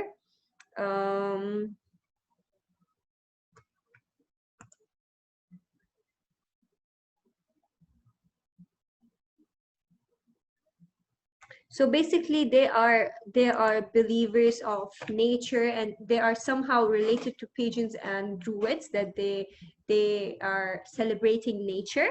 And so Glastonbury became a place of a center for hippies. They are travelers. They don't have a place. They just keep on traveling and traveling, and New Age travelers and people seeking alternative lifestyle, people who want to look for a different lifestyle, they are also coming there. And spiritual experiences, some people want to go there for spiritual experience. So it has different meaning for different people.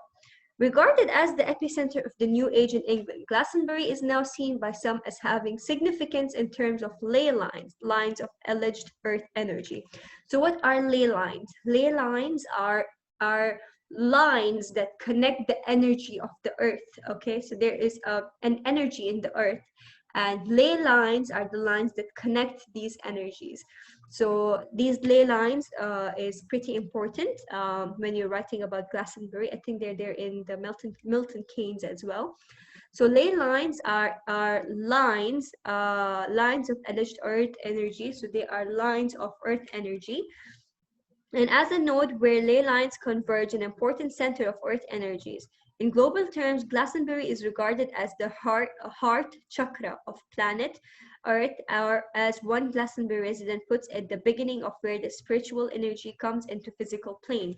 So it is considered that these ley lines, one of the ley lines, are connected in Glastonbury, and it has a very it has a very big energy impact in Glastonbury. So some people are also saying it is regarded as heart chakra of earth. So it is the heart of the earth, Glastonbury, and some people are saying it to be the beginning of where spiritual energy are coming to the physical plane, or coming to the earth. And some people, there are huge reports of UFO sightings and crop circles in the area. Some feel that this is an important communication point for extraterrestrial contact. So people are thinking that there are several UFO sightings, that people say that they have seen UFOs over there in Glastonbury, because there is huge energy, and this could have attracted UFOs. God knows. It is really interesting. Now I want to go to Glastonbury. Mention Glastonbury to some people and they will immediately picture the Tor, a curiously contoured and conical hill that seems to stand alone above the flat Somerset. So there is something called the Tor. I'm going to show you how it looks like. It's like Tor of Glastonbury. Glastonbury Tor. So this is what the Tor is. It's like a building that is standing alone, and like you can see there is nothing else. Greenery, greenery, greenery, greenery, and suddenly there is a small building. So this is called as the Tor. So when this is one of very famous tourist places in Glastonbury. So if anytime you ask somebody about Glastonbury, they will remember the Tor. So what is the Tor? At the foot of the Tor is the chalice well, sacred for some of its association with the Holy Grail. Its red water said to represent the blood of Jesus shed for humanity, while others insist it's the menstrual flow of goddess. So this Tor is having water inside it. It's red water. So some people are saying that that is the blood of Jesus that has been shed for humanity, and some people are saying that no, it's the menstrual flow of goddess. Very All Hill is an interest to many Christians as the site of Joseph of Arimathea's arrival to Glastonbury, while for others it is significant as one of the two fish making the sign of Pisces on the Glastonbury zodiac. On the hill is the Glastonbury thorn, to some Joseph's staff miraculously rooted in the ground and flowering at Christmas, to others remnant of pre-Christian tree veneration. At the heart of the town, the ruins of Aa100b, brutally dissolved at the time of Reformation, which remains the focus of Christian devotion, and are also significant to other people detect powerful energy lines and traces of sacred geometry there. So here they're concluding that what Glastonbury means to different people. We saw that Glastonbury, it is the center where people worshipped goddess. It was a Druidic university where people from all around Europe and beyond came to educate themselves. And then it is the beginning of Christianity over there. And we saw about Joseph of Arimathea, how Joseph of Arimathea came over there and he built the first church. And then it is also said that he had a staff, and he and he trusted it inside the earth, and it actually took root and it became a tree which flowers in Christmas and in springtime. And also that some people say that Joseph of Arimathea, he also got the chalice from the Holy Grail of the Last Supper. And some people say that he also got the blood and sweat of containers having blood and sweat of Jesus along with him. And some people say that actually Jesus came along with Joseph of Arimathea and they stayed there. Then there is about King Arthur, that King Arthur stayed there in the Isle of Avalon in Glastonbury, and that when he was in his last battle, when he was injured, he came there to Glastonbury and he was healing over there. And he wanted to go back if there was a national emergency. Other than that, he just wanted to take rest in Glastonbury. And then later on, their body, his body and his wife's body, King Arthur and his wife's bodies were found in Glastonbury. And another important thing over there was that they found the zodiac, Glastonbury zodiac, over there in Glastonbury. And then there is something to do with the ley lines and energy. Some people say that, there are ley lines. Ley lines are the lines that has the energy of the earth, and two ley lines are connecting in Glastonbury, and it forms a really huge energy over there. So some people are saying that it is attracting UFOs. They have sighted UFOs over there. It could be a center where they can connect with the extraterrestrial creatures, that is creatures of the outer world. So different people, Glastonbury, it has different people, different things to different people. It is also considered as the heart chakra because of the energy. And it is saying, some people say that it is the beginning of where spiritual energy comes to the physical plane. So at the end, it means different things to different people. A geological metaphor may help explain Glastonbury's contemporary multiplicity of meaning. Sedimentary rock is normally stacked in horizontal layers, but sometimes pressure forces it to fold in such a way that the earliest layers stand vertically alongside more recent layers. In Glastonbury, while there's a popularly received layering of events and religious, Christianity replacing paganism, the New Age replacing the old, it's also as if the different pasts stand together in the present. In effect, Glastonbury is not one place, but many. It is the place of parallel pasts and presents. Not surprisingly, we find that these different claims and visions sometimes complement, frequent, interact, and on occasion compete with each other. So about Glastonbury, it means different things to different people, and there are several ideas that could be against each other. So it is not one place, but it is several places of different meanings. I think after this, we're going to go to Milton Keynes. Nothing much is remained about Glastonbury, but let's complete it. And then we're going to go to Milton Keynes. Milton Keynes is very easy. It doesn't have anything much about it, but still we will read it. So Glastonbury exerts an attraction on a wide variety of pilgrims and spiritual tourists, many of whom are shown in the film, especially participants in contrasting pilgrimage. In particular, the interviewees reveal that Glastonbury is contested a single place that looks completely different to different people. Nonetheless, if it certainly seems that the place is perceived to reveal itself as sacred to many people, even if Glastonbury boasts at least 2 springs, 2 lots of trees, and 2 hills, each either attracting different people or generating different interpretations. So the only thing they're explaining over here is that it means different things to different people.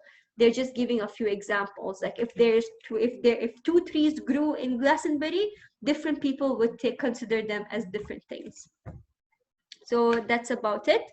And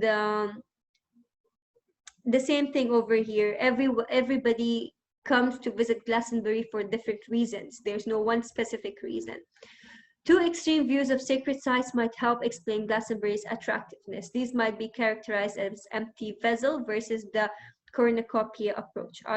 Anthropologists Joan Eade and Michael Salno claim the power of shrine derives in large part from its character almost as a religious void, a ritual space capable of accommodating diverse meanings and practices. This, in the final analysis, is what confers upon a major shrine. It's essentially nothing really important over here, to be honest. The same thing. As the other end of the spectrum is the view of the late Anthony Roberts. The holy ground of Glastonbury holds many strange secrets. They're heavily festooned with the rich accoutrements of myth and magic, but they all resolve themselves around a uniformly synergic nexus. This is that the Glastonbury terrain, with its physical and metaphysical alchemies, is vast array. So basically, everybody is giving their view about Glastonbury. They're saying that Glastonbury has many strange secrets. It is many astronomical, myth, magical secrets that is happening in Glastonbury. A few of them has answers, a few of them don't have answers. But anyways, it is a spiritual place for mankind. Now, Eden Snallow's assessment of what makes sacred center echoes not assertion that nothing is inherently sacred and that places are attributed with the quality by societies, groups, or individuals according to their own cultural context. However, Roberts has more Elidean view of Glastonbury, seeing there are more manifestation of something of a wholly different order, a reality that does not belong to our world. The sacred is perceived as inherent and in revealing itself through the holy ground of Glastonbury, but although people may feel that the landscape can communicate clearly, it tells a number of different stories. The presence and practices of different kinds of Christianity, Roman, Catholic, Anglican, and Orthodox, but also High Church and Evangelical. At Glastonbury and its abbey, both now and in the past resonate with discussion earlier. So, yep, they're saying that in Glastonbury, they're now talking about Eliade and Knott's view, and there are two other scholars, that is Eade and Snallow. So Eade is kind of, he is taking side of Knott, that the holy ground, the Eden Snallow, they are taking that sacred places are human made and it doesn't reveal itself. Whereas another scholar, that's Anthony Roberts, he's saying that Glastonbury is a place where sacred places has been revealing itself until now. It's a center of energy, of the spiritual energy for humankind, where mankind come and they perform their, where they believe that this place is a sacred place, because Glastonbury has been manifesting itself to them. So at the end, it means different things to different people. Some people believe that Glastonbury actually manifests itself, shows its sacredness, and some people think that no, these things are man-made and these are built by people. So that was it about Glastonbury. We are done. It was really interesting. I am really in love with this chapter. And finally, we have Milton Keynes. So we don't have much about Milton Keynes. Milton Keynes is not considered to be a sacred place. Maybe they will ask this question because it's connected to Arab Open University, that Milton Keynes is where the Open University is there. There's one of the stadiums of Open University in Milton Keynes, and that many people they just go over there because it is a town where, for education, for leisure, for work purposes, but not for sacred reasons. So this is basically Milton Keynes. It has some cathedrals over here, but nothing really much sacred about this place. So the Open University and more than one sports stadium might contribute to some more positive and exalted assessments of Milton Keynes' sacrality or profanity. However, attributing sacrality to the central district, predominantly shops and business premises, may be considered quite bizarre, but some people have done so. The absence of cathedral means that the popularly accepted conventions in the UK Milton Keynes is not yet a city. There are some old churches, once the center of villages, that are now enveloped in larger developments or districts, and some new religious buildings. Example, ecumenical church and the Christ of Cornerstone and the Buddhist complex. Nonetheless, it may not be immediately apparent that there is anything distinctive about the town. The street names in the central district provide first major clue. Midsummer Boulevard is paralleled by Avebury Boulevard and Silbury Boulevard. These are least suggest connection between Milton Keynes and the ancient ritual landscape of Avebury, like Stonehenge. Midsummer Boulevard is, as its name suggests, aligned towards the sunrise, or Midsummer Day, the summer solstice. So the only thing that has a little bit connection, Milton Keynes, with any sacred places is that its street names, the street names are having ancient names, and the way they are, the streets, the way they are set, it is kind of connecting, it's forming a geometrical connection between these places. So the street names are such as Avebury Boulevard, Midsummer Boulevard, Silbury Boulevard. So these street names, they are connected in such a way that it shows some kind of connection between them. The basic layout of Milton Keynes is a grid formed of 10 horizontal roads and 11 vertical roads, seemingly exemplifying a modernist planning for efficiency. The religious landscape of the town seems to be either an accident, exists with the grid, or an additional urban functionality. Or even a planned celebration of modern pluralism and multiculturalism. So they're saying that there are some churches over there, and it could be because they just wanted to, create a place where people could go and perform their religious activities because people would want to. So nothing so far suggests that anyone planning to the town was attempting to design a new sacred place, let alone a new holy city. However, the alignment of Midsummer Boulevard, which might elsewhere have been called the High Street, established not just a wider geographical, but also a cosmic position for Milton Keynes. It links the central district to a relationship between Earth and the Sun, as marked by the sunrise and the longest day of the year, just like Stonehenge. So the only thing is that the Midsummer Boulevard and the sunset is kind of connected to each other. So the street is in, it is built in such a way that, it kind of reflects how it is in Stonehenge, how the connection of sun and Stonehenge is. It kind of is the same thing over here, not completely the same thing, but a little bit similarity between the Midsummer Boulevard and the sunrise. Reference of sacred places of Avebury and Stonehenge are made not only by street names, but also by planting of yew trees and bright flowers in the roundabouts, echoing the shape of the ancient standing stones and the brightness of sacred sunrises. An unfulfilling plan to construct a mound reminiscent of Silbury Hill would have added another link. So they have kind of tried to decorate the place with flowers and yew trees to kind of make it like a circle that could show as if it's like the Stonehenge circle. The architects of Milton Keynes' Midsummer alignment and of links with Wiltshire ancient sacred places were at least partly inspired by work of John Michael, an influential writer and author. Michael has promoted the argument that the ancient building, cities, and landscapes were engineered to promote cosmic and civic harmony, and that these ideas are relevant and possible today. He has, for example, argued that in prehistoric times there was a worldwide common cultural heritage. Those origins he traces to the mythical civilization of Atlantis.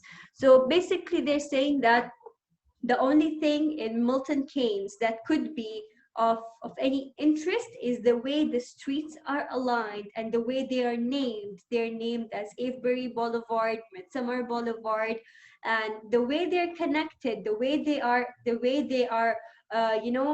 put in together, the way they are designed. It kind of creates the effect of Stonehenge, the way the sunlight and the megaliths are connected in Stonehenge, the same way the Midsummer Boulevard and the sunrise is connected here in Milton Keynes. So that's the only thing about Milton Keynes, nothing more about it. So here it is early plain of Boulevard Park, including unrealized Silbury Hill, photographed by John Donnet. So this is how they wanted to create. I think this is the boulevard, Midsummer Boulevard, that they have created. These are all the flowers and yew trees that they have built around it. And maybe here is where the sunlight is kind of connected to the streets. You see, these are the streets, and they are connected in such a way that it looks somehow like Stonehenge. Uh, Michael's idea on sacred geometry have also been influential. He says, for example, that Glastonbury Abbey was laid out according to the same plan as to Stonehenge, and that its builders, Christian geomancers, heirs to the ancient magic tradition, invoked the solar power by constructing their church by numbers and by reference to the geographical position of earlier monument. So nothing really important over here. You don't really have to remember these. They're just people talking, giving their comments about Glastonbury and about other places. So he's saying that the geometrical structure of Glastonbury was built by a person who was a heir of magical, of magic, and he also knew architecture. So he built it in such a way that the energy of the earth can be experienced in Glastonbury. So we're going to be done soon with Milton Keynes because there's nothing much about it. Certainly, the main planners of the town were committed to designing a thoroughly modern city, rationally laid out for cars and commerce. However, those responsible for the central district made considerable efforts to inject a feeling that there is meaning here and wished to create a sense of place that citizens of the town would celebrate and enhance.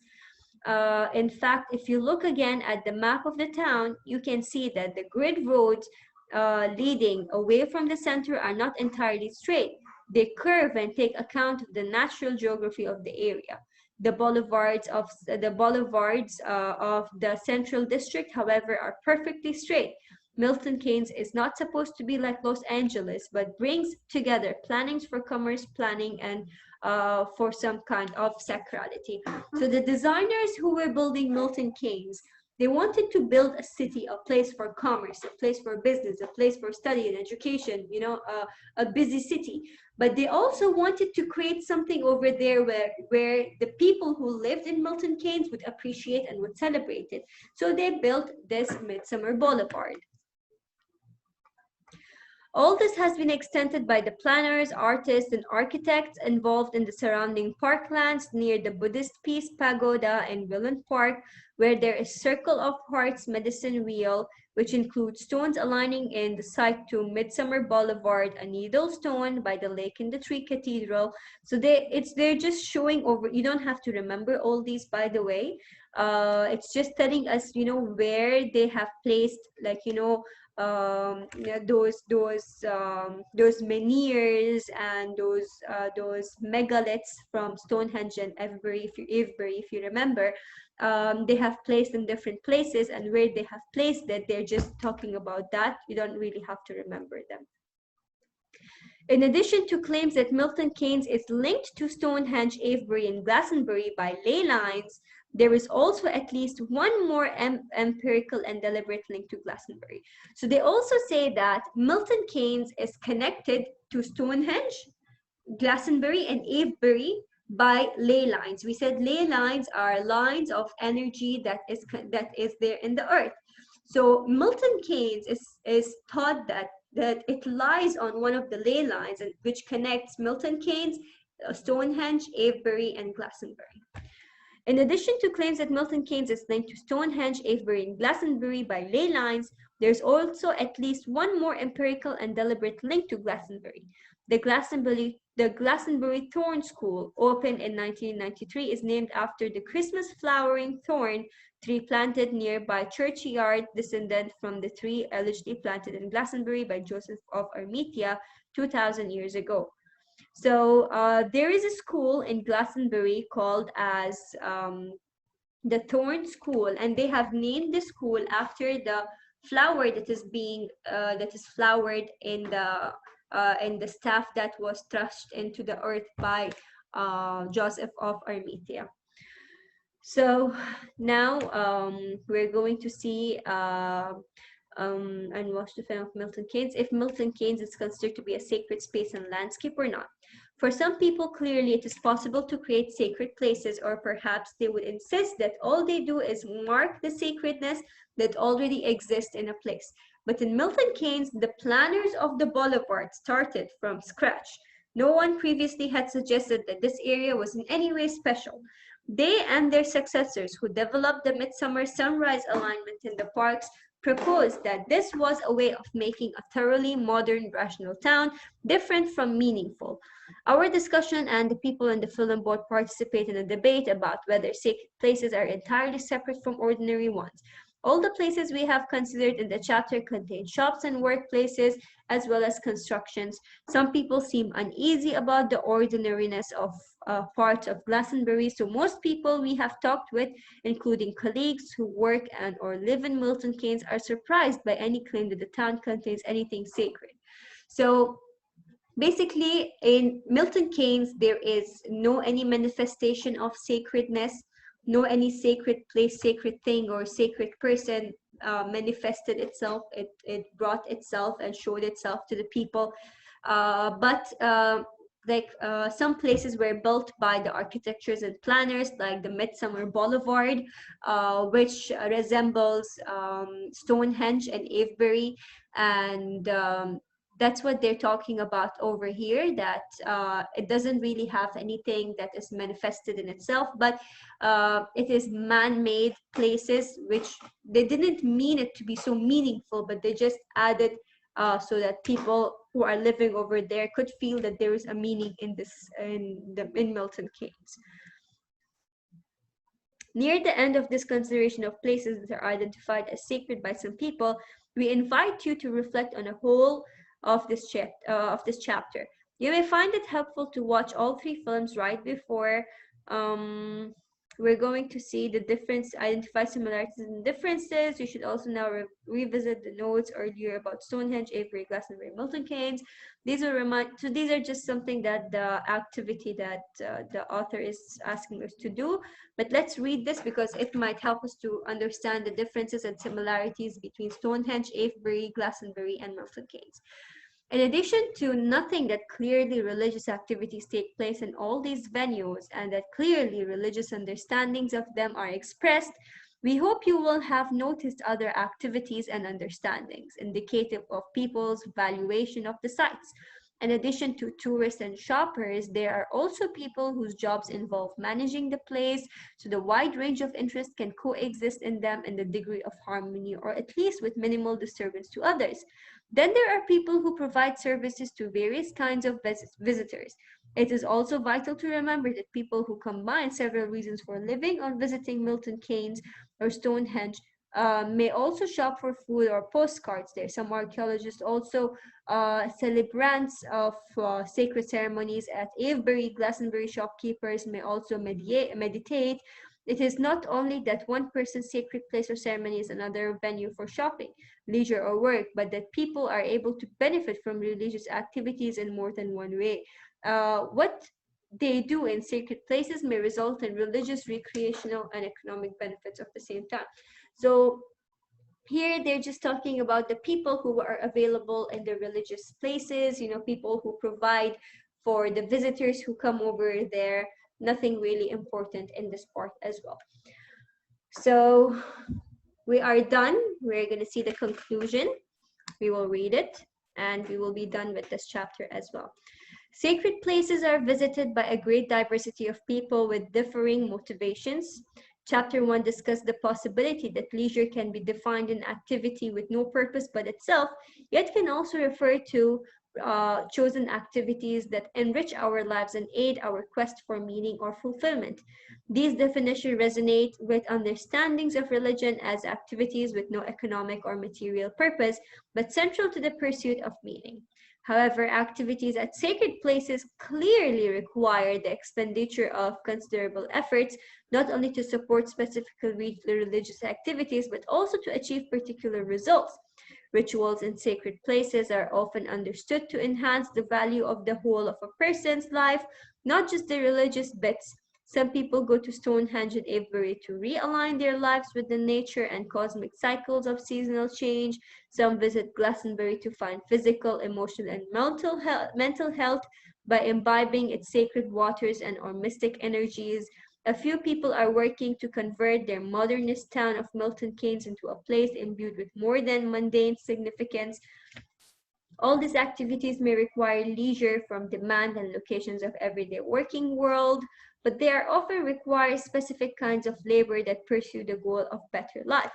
So we're just talking, summarizing everything that sacred places, they require religious activities, and for making these religious activities possible, there are people who should be there to provide other stuffs for them.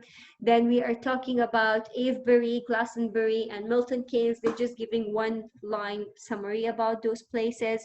Then that some people go to these places for leisure, some people go to these places to get to feel better and healthy.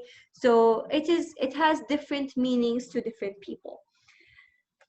In this chapter, we have hardly done more than survey some of the obvious features of three locations that present themselves when we ask what places religious people consider sacred. We have paid attention to the diversity of activities that take place in sacred places. Some such activities can only, it seems, occur in sacred places. They are the essence of religion for practitioners. Other activities can take place anywhere, but the two kind of act, religious and secular acts perhaps, or sacred and ordinary acts, are hardly ever totally disconnected. So they're saying that the profane and the sacred activities are not completely different from each other, but they're connected to each other in some way or the other. Like if the sacred activities, for sacred activities, people who are not sacred, they must perform it. So they are connected to each other. It's not that they're completely different from one another. Places that are only venues for religion, rituals, or sacred acts are rare or perhaps non-existent. On the other hand, although sacred places are the location for activities that may require time away from everyday pursuit, they are never entirely separated from concerns about well-being and achievement of a better life.